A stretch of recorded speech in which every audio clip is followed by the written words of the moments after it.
Hey everybody, in today's video we're going to just do a few basic tips about work permits and visas and things like that. Just a few things that I've learned in our journey, and I thought it could be handy for some people to know that. So, tip number one, when you have a work permit, it does not count as a document that you can enter the country with. You still need a visa. So a work permit is not a visa.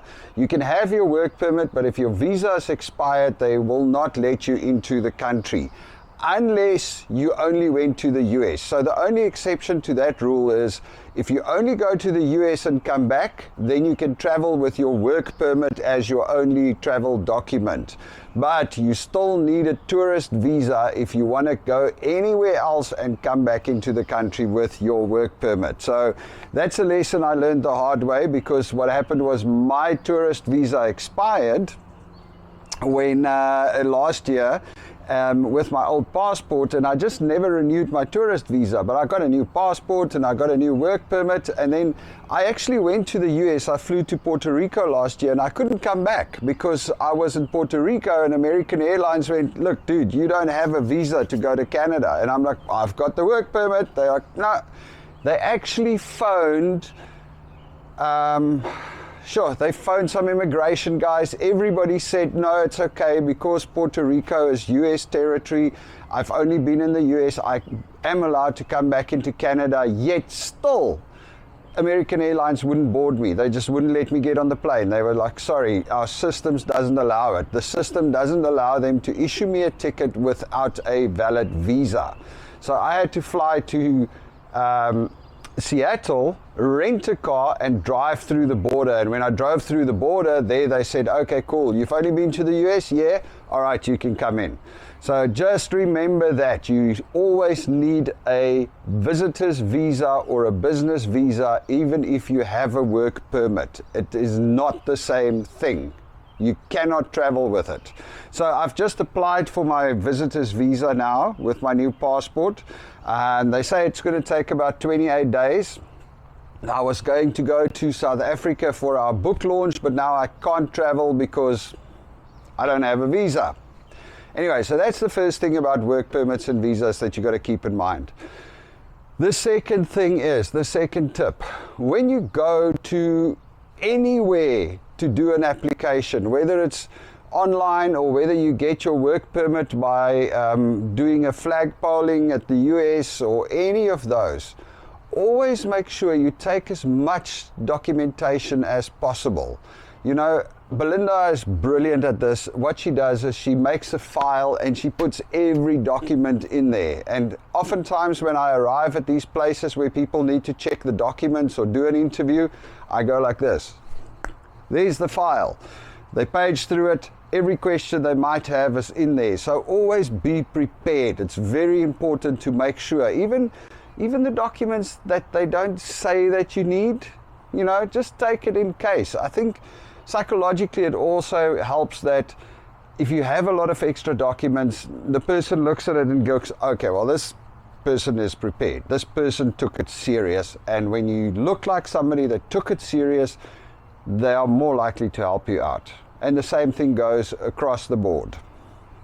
The next thing that I want to talk about, and that's not necessarily work permit related, it's more passport related, because, you know, obviously we did everything the wrong way initially.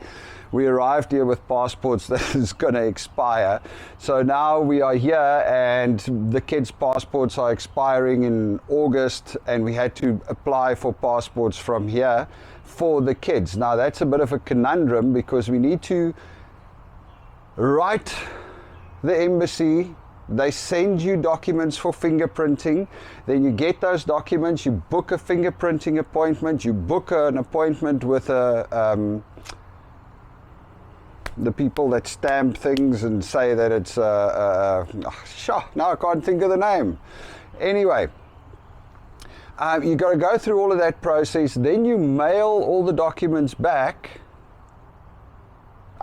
Thanks, Belinda. You got to get the document stamped with a notary. But then again, then you put all the documents in a file, you mail it back to the embassy in Toronto. The embassy in Toronto sends it to South Africa with their little diplomatic post. And then in the embassy in South Africa, or the consulate in South Africa, they process the whole thing and send it back. Now, initially when we started this process, we were like, shit, there's nowhere that you can follow up. You don't just, I don't know, how do you know? You just send this thing and you hope. But Belinda is pretty persistent, so she's gone and dug up a bunch of email addresses, and she's actually been speaking to the people, and it's been, Angelique's passport's done, because what happened was we sent Angelique and Connor's passports together. When it arrived there, the embassy came back, or the consulate came back and said, hey, Connor is turning 16, so you need to apply for his ID as well. Even though he's only turning 16 in August, we sent these in February, so they're like, you need to apply for his ID as well. So Angelique's passport went into the process. Connor's application got mailed back to us. We had to go make new fingerprints for his ID and a whole bunch of other stuff.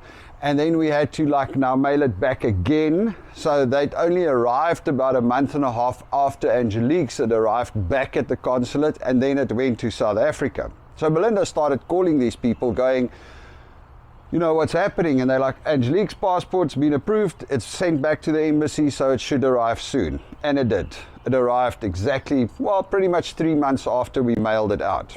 Connor's, on the other hand, Angelique's been phoning Home Affairs in South Africa, and that's the person that helped her with Angelique's passport. So, and Belinda phones him and she goes, what's happening with Connor's passport? And they go, well, we can't issue Connor's passport before his ID has not been issued.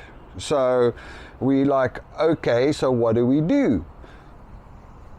And Belinda's been phoning these people, she's mailing other people, she's calling, she's emailing, and everybody's going, okay, no, cool, we're going to expedite the ID because we need this thing, otherwise the kids can't enroll for the next year of school, because we are on a work permit, the kids are on study permits, they cannot enroll for the school if there's less than 3 months left on their study permit, and their study permits expire together with their passports early in August. So it's this big long story.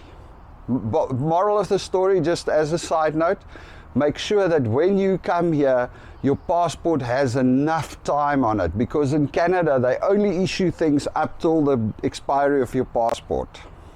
America, everywhere else, they issue it, you get a 10-year visa, even if your passport expires next year, you still get a 10-year visa, just carry the visa with you. Anyway, besides the point.